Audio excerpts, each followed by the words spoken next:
Imagine yourself waking up on a random Tuesday morning, still half asleep, and suddenly you hear helicopters circling above your apartment. Then, out of nowhere, dozens of armed agents swarm the block, zip tying kids who are literally still in their pajamas. Sounds like the opening scene of a bad action movie, right?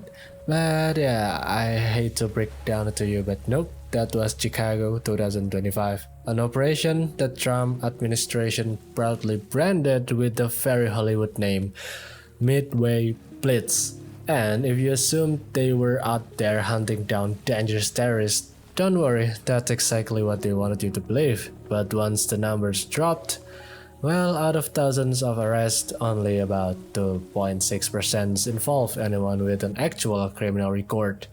And even then, we are not talking about the measurements themselves, things DUIs and minor offense. So was this really an anti-terror operations or just anti-common sense? To make this even more iconic, one of the ICE's own agents was arrested for DUI after an 18-hour shift. I repeat, 18-hour shift.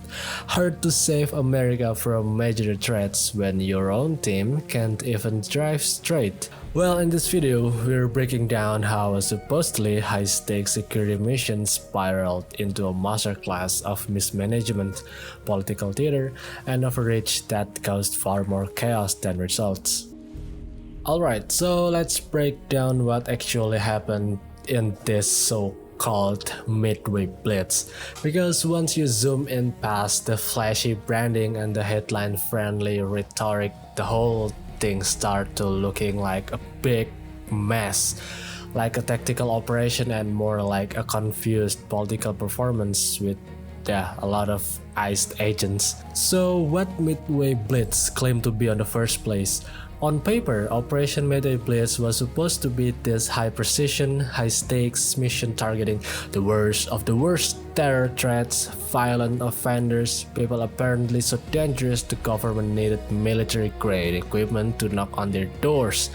That's the image the Trump administration pushed hard, ICE agents as the last line of defense between America and chaos. But here's the thing, if you're promising a massive anti-terror crackdown, you might, well, want to actually find some terrorist, or at least someone who did more than roll through a stop sign. Because once the numbers came out, the reality was, how do I put this delicately? Embarrassing. Well, like out of over 3,300 arrests, the overwhelming majority were low-risk individuals, like only a small handful, around 2.6%, had actually criminal records. And even then, criminal was doing some very heavy lifting. We're not talking about cartel bosses or bomb threats, we're talking about DUIs and misdemeanors. Imagine calling in SWAT team to stop someone from jaywalking. That's the level of proportionality we're dealing with here. And this wasn't some random logistical hiccup, this was the pattern. The sloppy reality behind the shiny press release is just absolutely abysmal. Let's talk about how the operation was actually executed, because the more details you look at, the more it feels like someone just smashed together a Tom Clancy plot with the organizational skill of a group project gone wrong. Agents were running like 18-hour shift, imagine that. Helicopters were deployed over densely populated neighborhoods, mass team raided apartment complex in the middle of the night, entire families, including US citizens of course, were zip-tied, questioned, detained, and in some cases transported without informing their families. One of the clearest examples is just how chaotic and unlawful this was is the arrest of Diana Galeano, a daycare teacher with legal documentation. Agents barged into her home, ignored her paperwork, detained her anyway, and held her until a federal judge literally had to step in and say, yeah, this is illegal, release her. And Galeano wasn't just an isolated case. Judges reviewed hundreds of the arrests and found a disturbing pattern. No probable cause, no warrants, and no lawful basis for detention.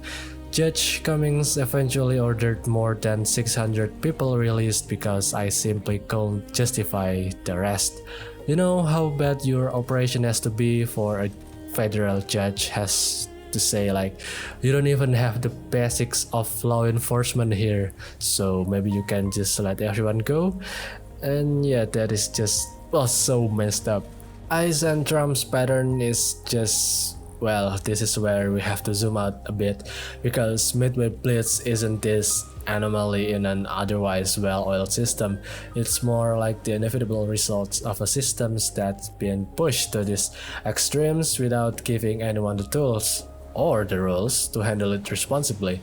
ICE has always been controversial, sure, of course, but under Trump, the agency didn't just get empowered, it just got supercharged. Bigger budget, broader authority, fewer restrictions, and absolutely no hesitation about crossing ethical boundaries. You can almost track the escalation like a graph. More raids, more detentions, more shock and awe tactics, less oversight, less transparency, and of course, zero accountability. And experts have been warning about this for years. A report from the American Immigration Council pointed out that mass arrest strategies actually makes everyone less safe, including ICE agents themselves, because rushing operations, skipping due process, and running teams on marathon shifts is basically a blueprint for a disaster. And of course, surprise, that's exactly what happened. The DUI arrest of the ICE agents is almost symbolic.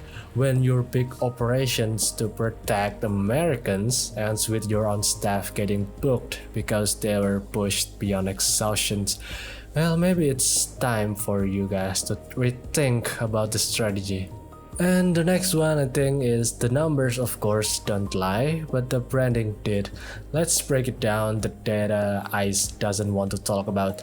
Remember how the government advertised this as an anti-terror win according to investigation reporting, including by PBS and ProPublica. Not a single terror charge came out of this massive show of force. Zero. You could hear the sound of all those dramatic press conferences collapsing in real time. Instead, what Chicago has a sweeping dragnet, like 78% of detainees were low risk, many with no criminal record or whatsoever.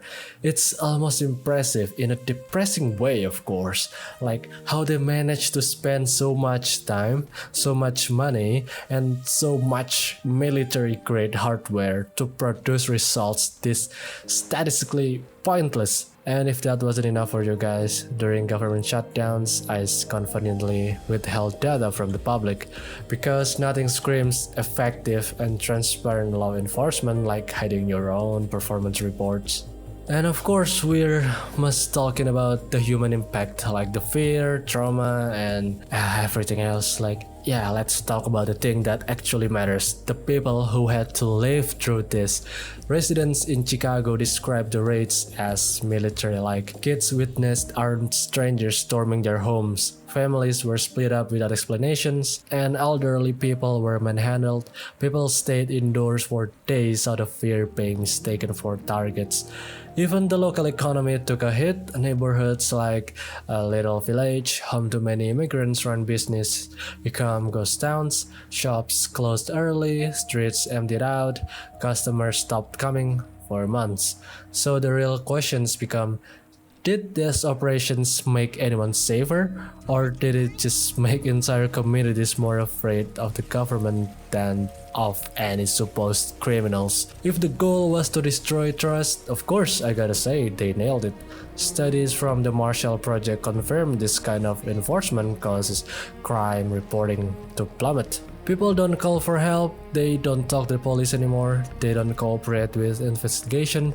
When you terrify a community, you don't make it safer, you make it quieter. The kind of quiet that's of course dangerous. And of course, Chicago did not take this quietly. Resident protests, lawmakers call out ICE tactics as unlawful and, of course, unconstitutional. Civil rights groups filed lawsuits. Videos of families being zip-tied went viral. Social media exploded with outrage in the end. One viral post summed it up pretty perfectly. Zero charges after ICE terrorized kids in raids. This isn't law enforcement that, of course, people think. This is intimidation. Even state officials began discussing whether Illinois needed to step in to stop ICE from basically doing whatever it wanted with zero oversight. I mean, when a federal agency is so out of the control that state legislators start treating it like a rogue actor. And yeah, that's a sign that it's not going well. Here's the big thing, fundamental problem with this operation, and it's something former ICE leaders have admitted openly. The agency became obsessed with numbers, like higher arrests in totals, more raids, bigger headlines. It became a scoreboard at this point, not a safety strategy. And once you chase number instead of actual crimes, everything breaks, like agents get exhausted, operations get sloppy, laws get ignored, innocent people get hurt, judges get involved, public trust disappears, and so on. But politically, they look great on paper. And that's what with this whole operations feels like, a PR event wearing a tactical vest. So what was this really about? If it wasn't about crime and it wasn't about terror and it wasn't even about safety, then why was Midway Blitz launched at all? Easy, it's for optics. The Trump administration has always understood that fear is a powerful tool and a convenient stage, of course. A dramatic raid with helicopters, masked agents, and thousands of arrests makes for a strong narrative, and even if in fact collapsed under the slightest scrutiny. And when the truth finally came out, no terrorist, unlawful arrest, trauma, lawsuits, they simply move on to the next headline. The people left picking up the pieces, Chicago families, local economy, overworked agents, judges are that was wasting hours untangling a mess that never should exist on the first place. So when you zoom out and look at the whole picture, Midway Blitz wasn't some heroic anti-terror triumph. It was a political firework, loud, bright, dramatic, and gone the moment anyone bothered to check whether it actually did anything, and spoiler for you all, it didn't. Chicago didn't get safer, terrorists weren't caught, communities didn't feel protected, they felt hunted of course, ICE agents didn't look like precision professionals, they just looked like they were thrown into a mission with none of the guardrails and all of the pressure. And the Trump administration, of course, they got their headlines and that's all matter about it. And what sticks with me the most is, if a government has to terrify entire neighborhoods, break its down rules, and inflate stats just to claim a win, maybe the thing that's broken isn't the community, maybe it's the strategy itself, or the leadership, or both of them. So as we wrap this up, here's the real takeaway from me. Safety isn't built with spectacle, it's built with trust, accuracy, and competence. Three things that this Operation Midway Blitz never had in the first place. So thanks again guys for sticking around. If you found this breakdown helpful or at least slightly, well, infuriating in a productive way, feel free to subscribe, drop a comment, or share this video. Stay curious, stay kind, and I'll see you in the next video. Goodbye. Show me your attitude. I have my own things.